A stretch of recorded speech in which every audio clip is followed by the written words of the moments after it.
საუდის არაბეთის ქალაქ ჯიდაში უკრაინის დროშები აღმართეს. ხვალ სწორედ აქ უნდა შედგეს ამერიკასა და უკრაინას შორის პირველი შეხვედრა ოვალურ კაბინეტში დიდი სკანდალის შემდეგ. მოლაპარაკებები ახლა ზელენსკისთვის ერთ-ერთი მთავარი შანსია. Financial Times წერს, რომ უკრაინა შეეცდება დაარწმუნოს ამერიკა, რომ დახმარება აღუდგინოს და სადაზვერვო მონაცემებზე წვდომა დაუბრუნოს. ამისთვის კი ზელენსკის გუნდი მზადაა ცეცხლის ნაწილობრივ შეწყვეტის წინადადება დააყენოს. ჩვენ განვაგრძობთ მუშაობას მშვიდობის მიღწევისთვის. დაგეგმილია ჩემი ვიზიტი საუდის არაბეთში. მომზადებულია უკრაინისა და ამერიკის შეერთებული შტატების დელეგაციების შეხვედრა საუდის არაბეთში. შედეგის დადგომის იმედი გვაქვს როგორც მშვიდობასთან მიახლოების, ასევე მხარდაჭერის გაგრძელების კუთხით.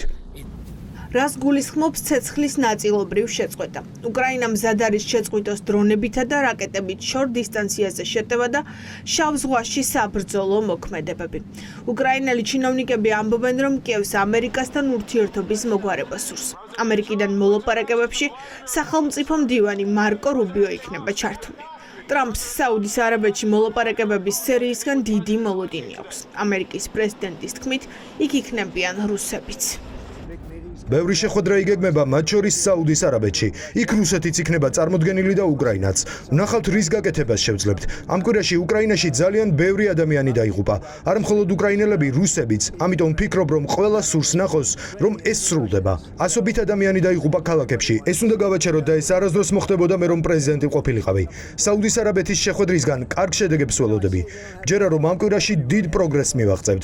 არც უკრაინას და არც რუსეთს არ აქვთ კარტები, რაც მათ უნდა ქნან ეს არის შეთანხმება. ეს უაზრო ომია, რომელიც უნდა გაჩერდეს. კრემლში უარყოფენ ინფორმაციას, რომ საუდის არაბეთში უკრაინა ამერიკის მოლაპარაკებებში ომის დასრულების შესახებ მონაწილეობას მიიღებენ. რა შედეგი შეიძლება დადგეს ამ შეხვედრის შემდეგ? გერმანული ბილდი წერს, რომ სანამ ზელენსკი პრეზიდენტია, ტრამპი მაინც არ აღადგენს უკრაინის სამხედრო დახმარებას. ზელენსკის სტრატეგიას საფრანგეთთან და ბრიტანეთთან ერთად აყალიბებს, რომლებიც თეთრ სახლსა და კიევს შორის შუამავლები გახდნენ. Times-ის ინფორმაციით კი სტარმერის მრჩეველი კიევში იმყოფებოდა და უკრაინელებს ურჩია თავი აარიდონ ამერიკელებთან კამათის გამეორებას. გარკვეულწილად ზელენსკი ფლობს ყველა კარტს იმ გაგებით, რომ ჩვენ ვერ მივიღებთ გარიგებას. თუ ზელენსკი არ არის მზად ამ გარიგებისთვის, ტრამპი აიძულებს ზელენსკის თქვას დიახ. მე ხელს ვაწერ მინერალების შეთანხმებას, დიახ. კეთილსინდისიერად მოვილაპარაკებ ცეცხლის შეწყვეტის შესახებ, მაგრამ მთავარი ის არის, რომ ტრამპს სურს შეთანხმება.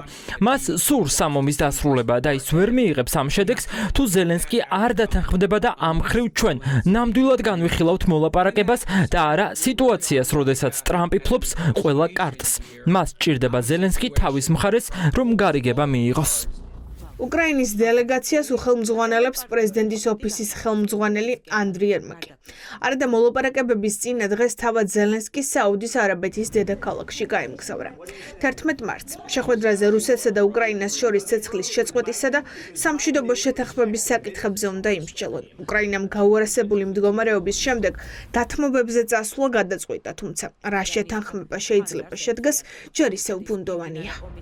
მე მჯერა, რომ მოსკოვს სურს გააგრძელოს ოპერაციები. ერთი, უნდა წაიღოს უკრაინის მეტი ტერიტორია სანამ დაჯდება სალაპარაკოდ და მეორე, უკრაინული ძალების გაყვანა სჭირდება.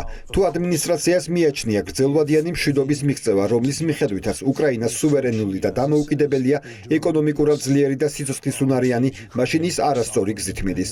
მოსკოვს ჯერა განსაკუთრებით იმ საჩუქრების გამო, რაც მას პრეზიდენტმა ტრამპმა აჩუქა, რომ ის შეძლებს უკრაინელების რუსეთიდან გაყვანას და უკრაინის მეტი ტერიტორიის აღებას, რადგან ჩვენ ვასუსტებთ უკრაინის თავდაცვას. რუსები მძიმე შეტევას ცდილობენ იქ, სადაც უკრაინული ძალები აგვისტოს შემდეგ იმყოფებოდნენ. უკრაინასთან მოლაპარაკებების დაწყებამდე ჯერ იყო ტრამპის ადმინისტრაციის მოლაპარაკებები რუსეთთან. 18 თებერვალს საუდის არაბეთში ერ-რიადში რუბიოსა და ლავროვის შეხვედრა შედგა. ამ დრომდე უცნობია უკრაინასა და ამერიკას შორის საუბარს შეუერთდება თუ არა რუსეთი.